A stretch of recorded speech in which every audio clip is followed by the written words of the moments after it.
get in, and then you wanna get out. When you get the money to buy yourself a castle, how will you wear your leisure? Your zipper back and front. Welcome to Yellow Brick Road. I'm Jordan, and today we're going to talk about Tulsi Gabbard's appearance on The View. Smear job.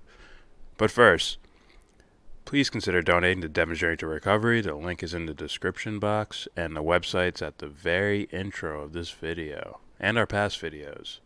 Please consider donating. Take a couple seconds. You don't have to drop thousands of dollars. $1 will help. 50 cents will help. Whatever their minimum is will help. So please consider donating. Any amount helps. So, yesterday, I was looking through Twitter and people were talking about Tulsi Gabbard on The View. I was like, oh, this is interesting. She's actually getting some form of publicity here. You know, I thought they were going to go the ignore her at all costs route. Which sort of, you know, the news channels sort of do, I think.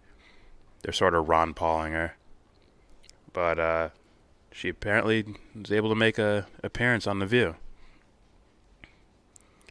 And I do know one of the characters on the show, Meghan McCain. I know she's on there. So I'm assuming she's going to have some tough questions for Tulsi. Let's see how she handles it. I'm going to ask you what we always ask everybody who's running here. Why? Why are you doing it?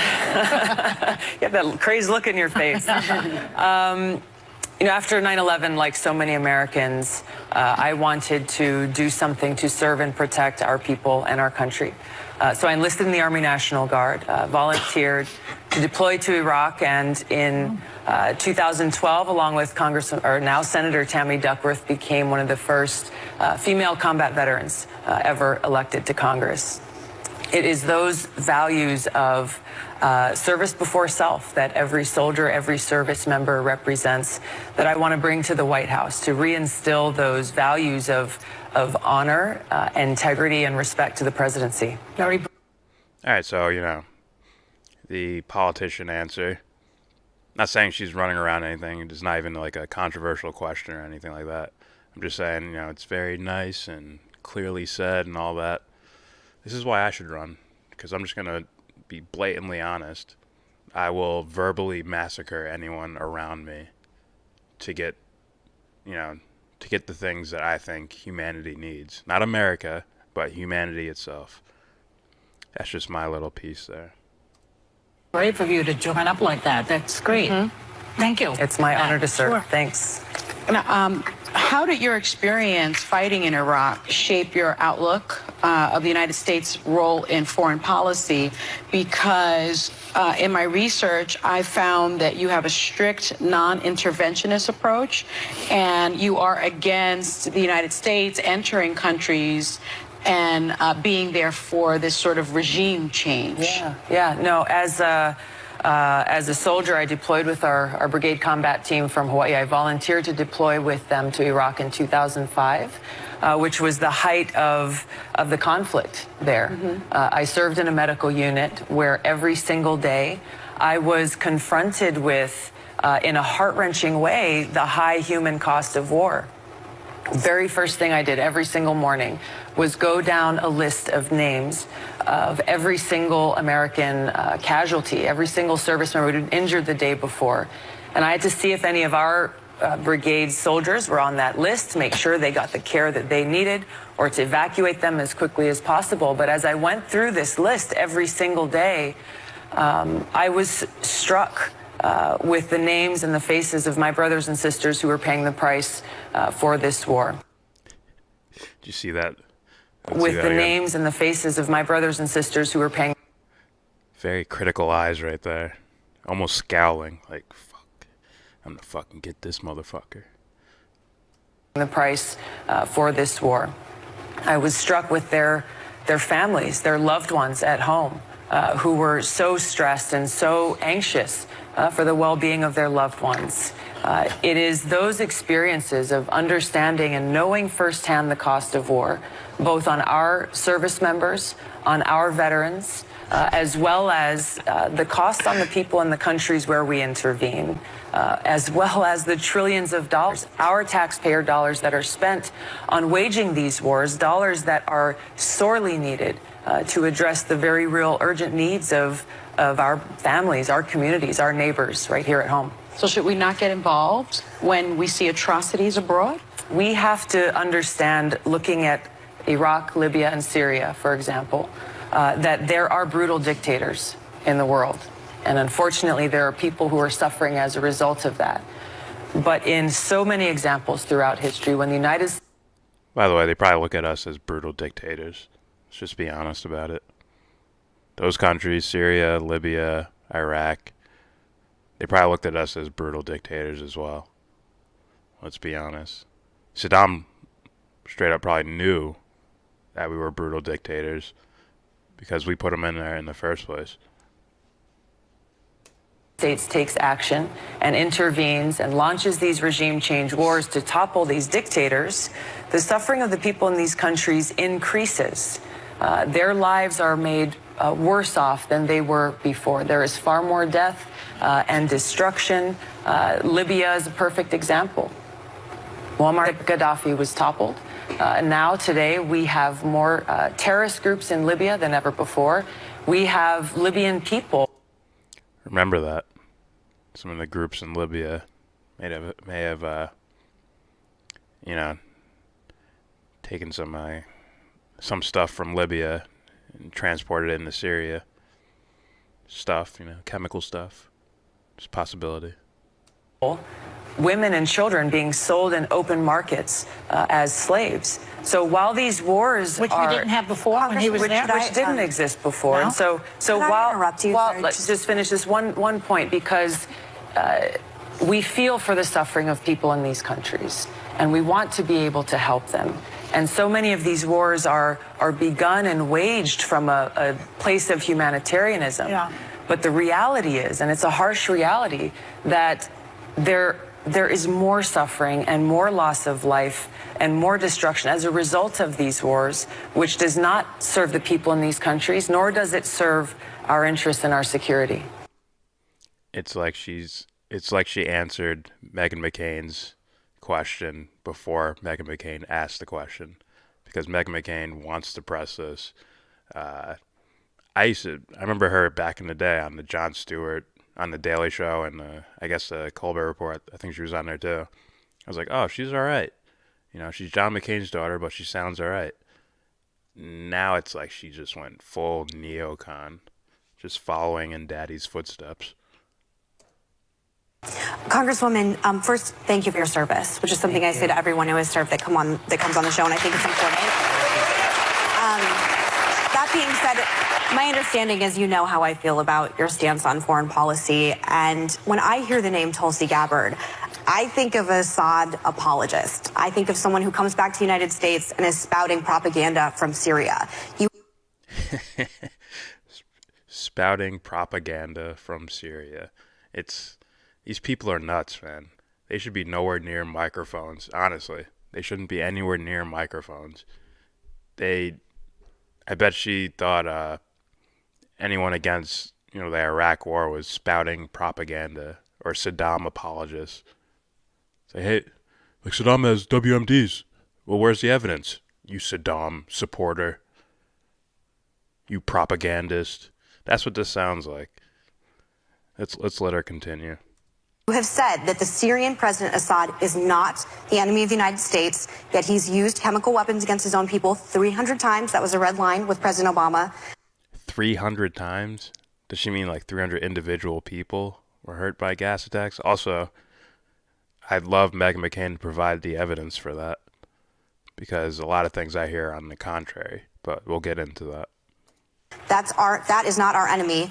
13 million Syrians have been displaced. So when you say regime change is hurtful for the country, but gassing children isn't more hurtful, it's hard for me to understand where you come from a humanitarian standpoint if you were to become president. Well, you're putting... Hey, Maybe I'll Google this later. Does Megan bring anything up about Yemen at all? Does she bring up that humanitarian crisis? How about Palestine? Does she care about those things?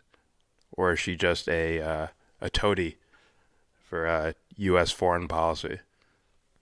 I don't know. Following in Daddy's footsteps. Let's hear Tulsi's response to this. Words in my mouth that I've never said. You did first not of all. say that Syrian President Assad is not the enemy of the United States. Say it now. Clarify. The issue here is how can we help alleviate the suffering of people? Just really one moment. Is he an enemy of the United States? And Let's not talk about alleviating the pain and suffering of people. Like, is he an enemy of the United States? Because we're good no matter what. She's a fucking witch. That's not even a good word. I like witches. She's I don't know what she is. She's a neocon, warhawk, whatever. Following in Daddy's footsteps. enemy of the United States is someone who threatens our safety and our security. There is no disputing the fact that Bashar al-Assad in Syria is a brutal dictator. There is no disputing the fact. I think there's people that dispute that.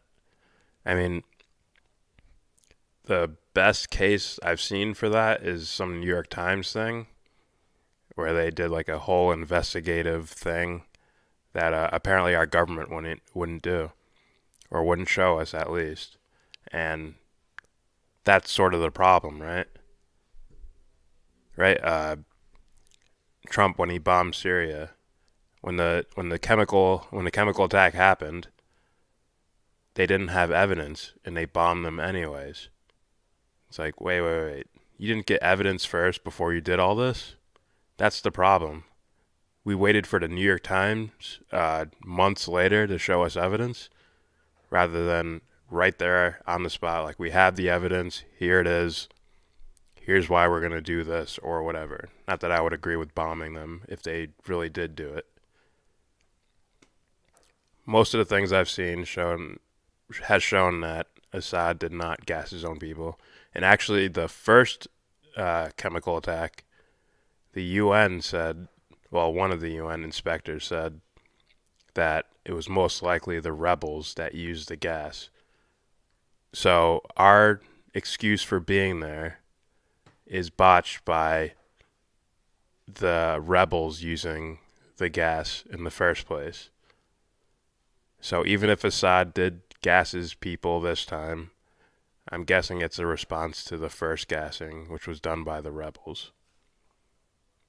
Let's continue. That he has used chemical weapons and other weapons against his people. There are other terrorist groups in Syria who have used similar chemical weapons and other weapons of terror against the people of Syria. See?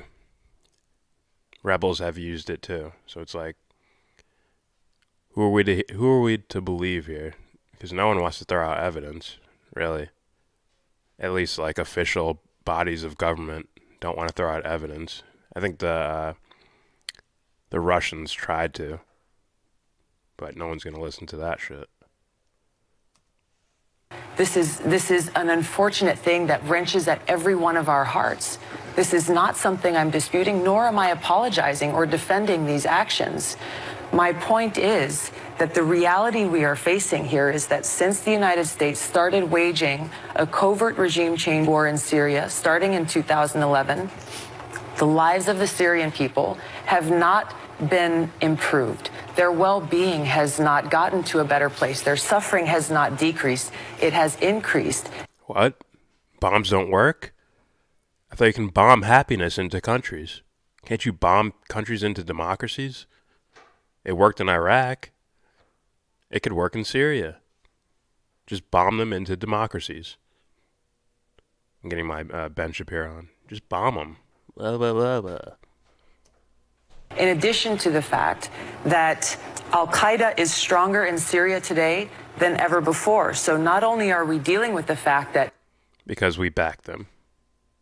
this regime change war we've been waging in Syria has not helped the Syrian people. It has made their lives worse off. Bashar It has al-Assad also gassing his people has it has not helped also either. undermined our national security, leaving us in a place where Al-Qaeda is a stronger threat there than they ever have Now, been before. Tulsi. And Iran has greater influence in Syria than ever before. Tulsi, you and I know each other, and you and I have had these.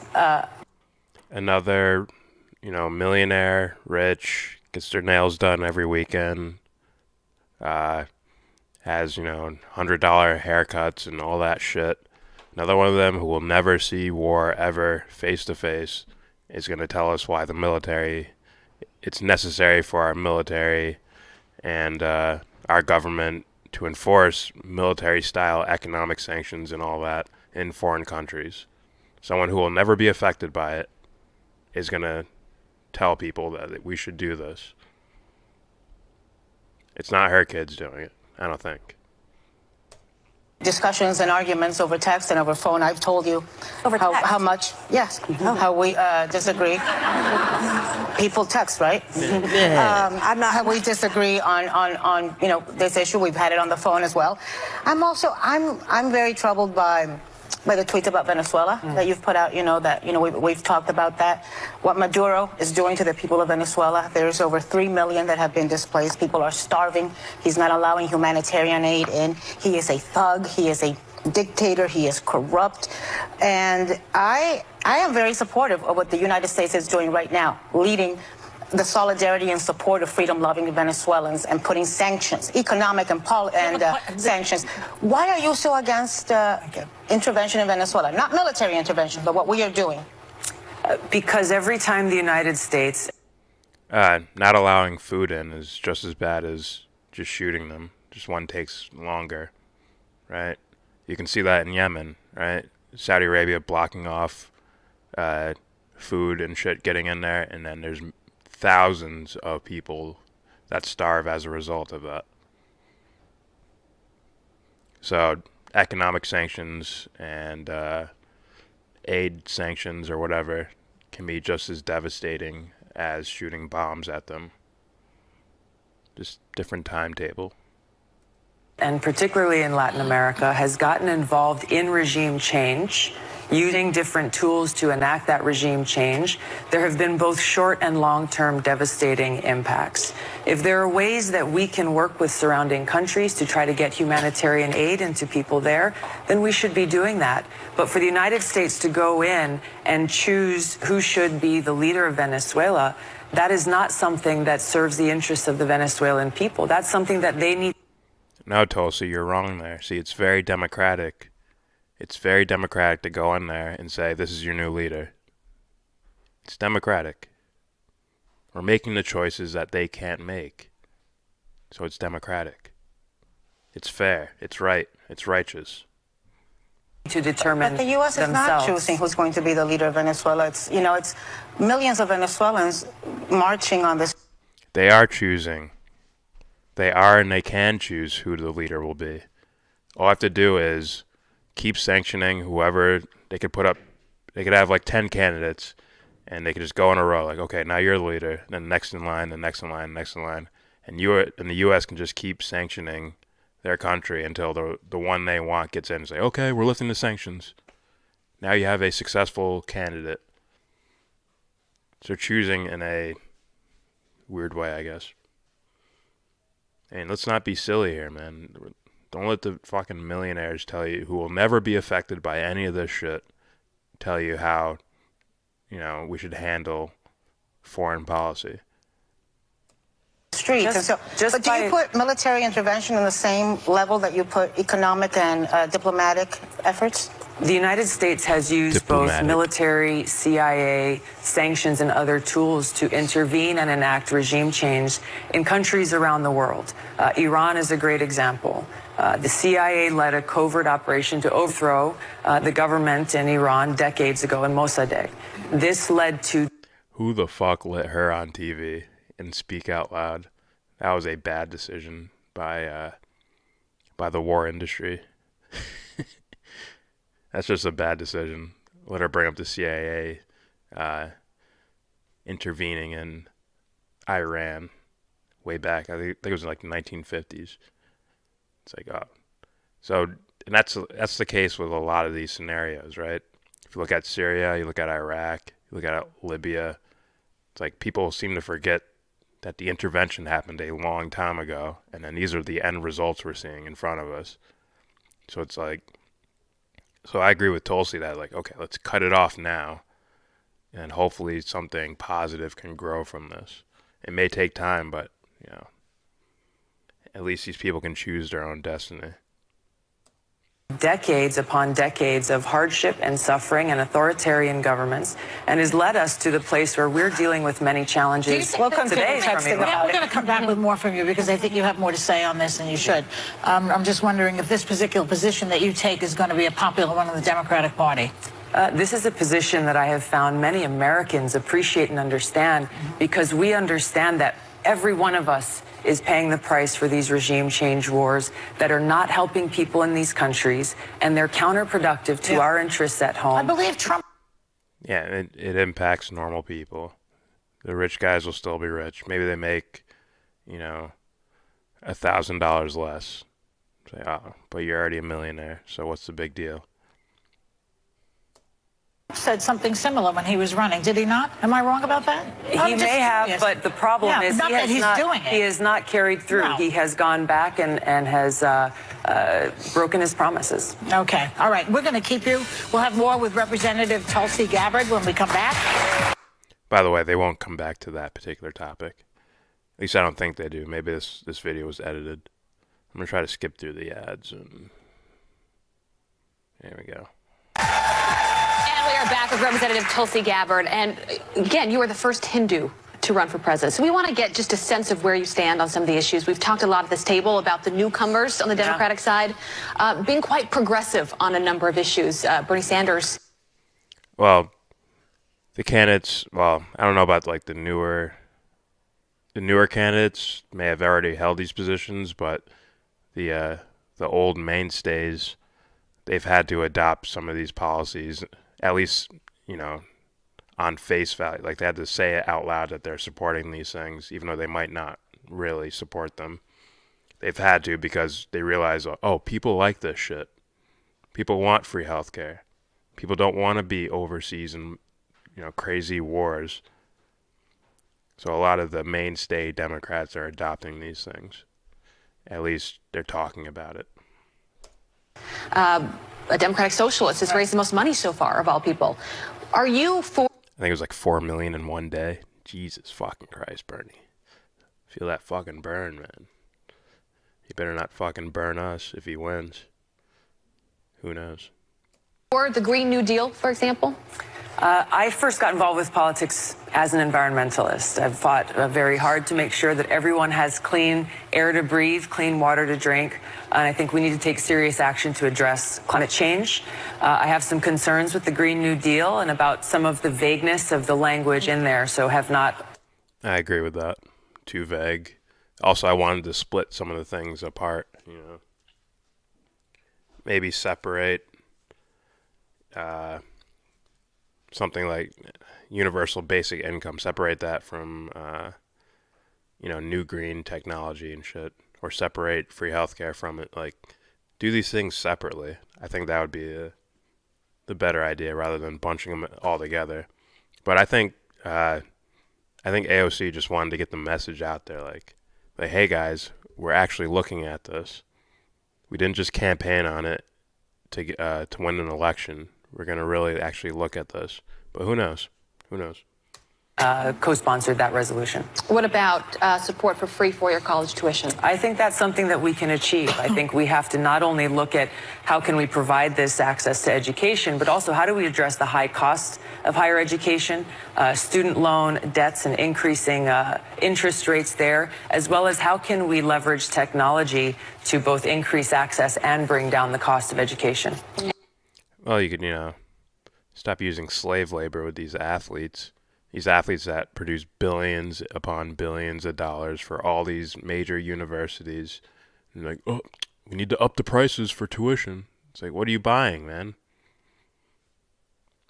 Your sports programs alone should allow you free schooling for everyone. You just don't want to pay the athletes. Right? If you made tuition free for everyone, and then the athletes start complaining like you guys are paying for this off of our backs, they'd have to fucking pay them or something like that. So fuck these corporate universities, basically robbing kids, going home with a smile, sleeping easy at night. And what about universal health care? That's also something I think that's achievable. You know, it's unacceptable. Do you believe in this, it's a right of every American? I do. I think it's unacceptable in this country that we spend far more on health care than any other country in the world with far worse outcomes. So does that mean no more private health care? Every single American should get the health care that they need. If there are... I think everyone with the heart, that sounds great. You know, you want to give that, but there are realities and costs to that. This is a rich person answer. Once again, her earrings alone, one of her earrings alone could probably pay for someone's emergency room, for several people's emergency room visit right now. So, yeah. Does that mean taking away all private health care? Because you got to get pretty specific when you make a statement like that. Yeah, sure. No, I think real. there's two questions here. One is Medicare for All would provide quality health care for every single American at a cheaper price to every one of us than we are currently paying for health care currently. If folks want to get their own private insurance at the same time, they're free to do that. But making sure that we have this... No, socialism. No. I saw a great meme on Twitter yesterday. It went something like this. It would be like one guy saying socialism is evil, and then the second guy's like, well, in the Netherlands or wherever, Sweden, they have socialized this social democratic socialist policies and things like that. And then the other guy's like, well, that's not socialism. Say, okay, let's adopt. Then the other guy's like, okay, let's adopt that then. And he's like, no, that's socialism. So it's this winding circle of an idea. It's just a constant cycle of people I think, rich people defending even richer people. That's what I think. So yeah, if you don't want to go the Medicare for all route, as far as like if you're a private citizen, but there's Medicare for all, everyone has free health care, but you want to get private insurance, why the fuck not? What's stopping you there? The only problem would be for insurance companies, they'd lose a shitload of fucking business, and it'd be narrowed down and smaller to where they're working with probably rich private clients rather than covering masses of people. So any argument I hear against that, it sounds like you're just defending the insurance companies. That's what it just sounds like. Basic quality level of care for every American is what Medicare for All would do, and that's what I support. Okay, gotta go. All right, thank you so much. Like, anything? It's an awkward silence. Any responses there? All right, they're done talking to her. They didn't really have much for her. On a political level, her answers nailed it, and they had nothing for her. For me, personally, I don't vote, honestly.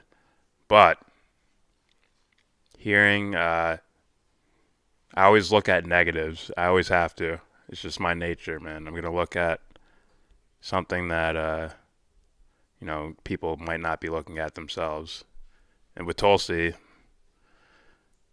I don't know. I wish she said something about evidence, something in regards to Syria and the chemical weapons thing. She also has, I've seen some videos of her talking about torture on some Indian TV channel, to where she threw out this, hyperbolic scenario way out there, like you don't expect to happen. If a terrorist has information about the location of a nuclear bomb that's about to go off, maybe she'd consider torturing them. I'm like, nah, you can never resort to torture.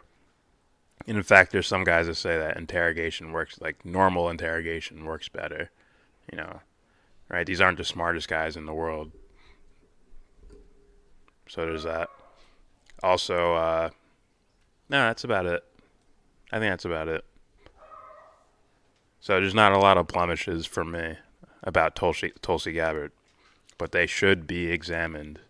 Please, if someone knows more, please look into it and let me know.